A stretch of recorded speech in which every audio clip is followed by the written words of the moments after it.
Shrine board अगर नींद नहीं खोलता अपनी, तो हम इस बात के लिए आपको आश्वस्त कर रहे हैं कि पूरे हिंदुस्तान के अंदर इस प्रकार के आंदोलन होंगे और वैष्णो देवी श्राइन बोर्ड के अंदर जितना भी चढ़ावा हिंदुओं का जाता है हम उसको बंद करवा करके मानेंगे। जहाँ इन जिहादियों के नाम की सरकारें हैं, जिस भी स्टेट में है, वहाँ जितना भी हिंदुओं का पैसा उसको मस्जिदों में, ईसाइयों चर्चों में दे रहे हैं लोग। हिंदुओं का पैसा, हिंदुओं का पैसा, हिंदुओं का पैसा, श्राइन बोर्ड अपना फैसला।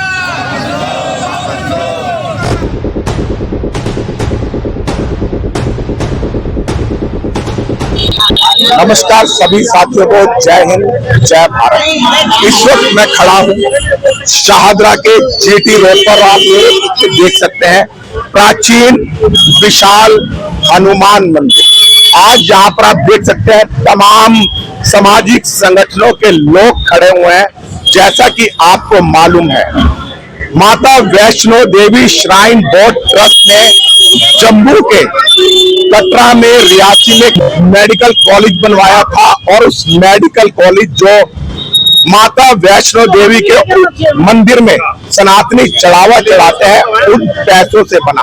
लेकिन मेडिकल कॉलेज बनने का विडंबना देखिए कि उस मेडिकल कॉलेज में 50 सीटों में से 42 सीटें मुस्लिम छात्रों के लिए आरक्षित कर दी गई और 7 सीटें केवल हिंदू छात्रों के लिए और 1 सीट सिख छात्र के लिए आरक्षित की गई।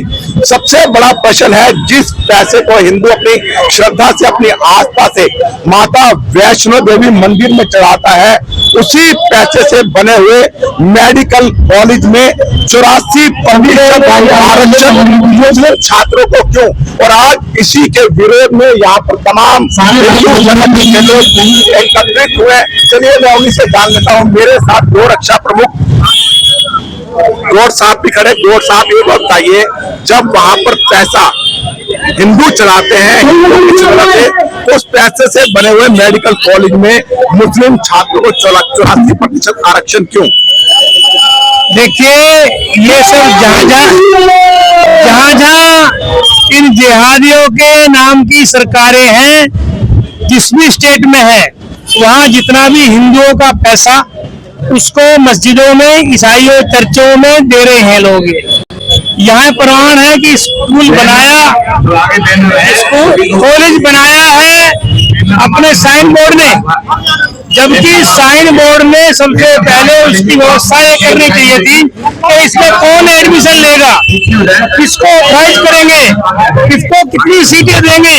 जिन लोगों को 7 सीट भी नहीं मिलना चाहिए उनको आप 42 सीटें दे रहे हो और जिनको 42 के 50 की 50 सीटों के हकदार हैं, उन्हीं का पैसा है, उन्हीं के भक्तों का पैसा है।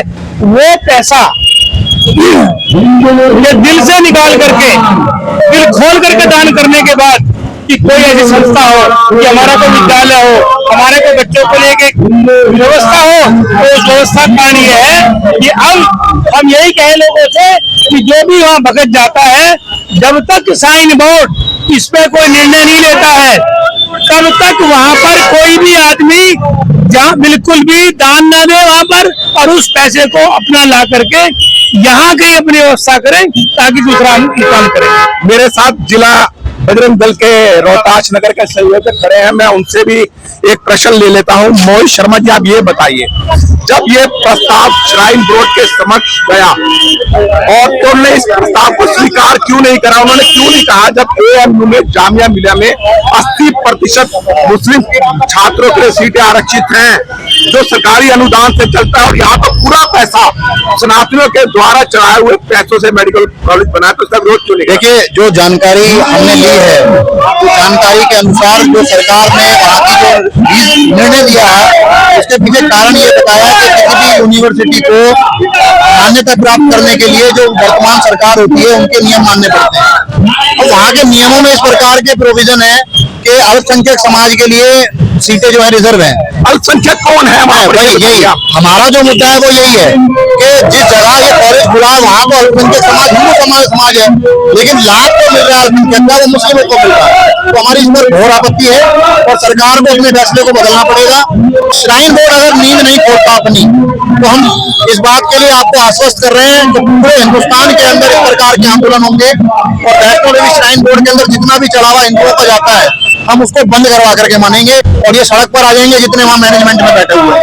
तो इनको समझना पड़ेगा, अपने फैसले को वापस लेना पड़ेगा और हिंदुओं के एडमिशन वहां करने पड़ेगा। मेरे साथ 7 सालों के नीचे वहां ले लेना ना, मेरे साथ स्वामी जी भी खड़े हैं। स्वामी जी, इस बारे में आपका क्या कहना है? ये निर्णय उचित है अनुचित है? ये निर्णय कदापि उचित नहीं ठहराया जा सकता, क्योंकि ये हमारे सनातनियों के ऊपर विश्वासघात है।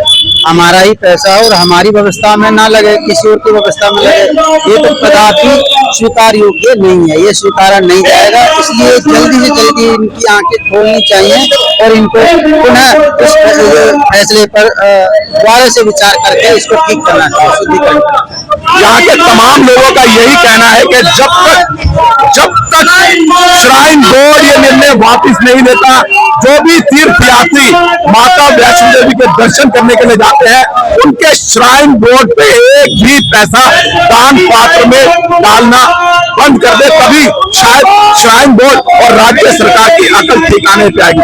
बस इसी के साथ अपनी वाणी को विराम देता हूँ। मैं राजेश सिंह, संवाद मिशन के साथ शाहदरा के GT रोड से। जय हिंद, जय भारत, वंदे मातरम।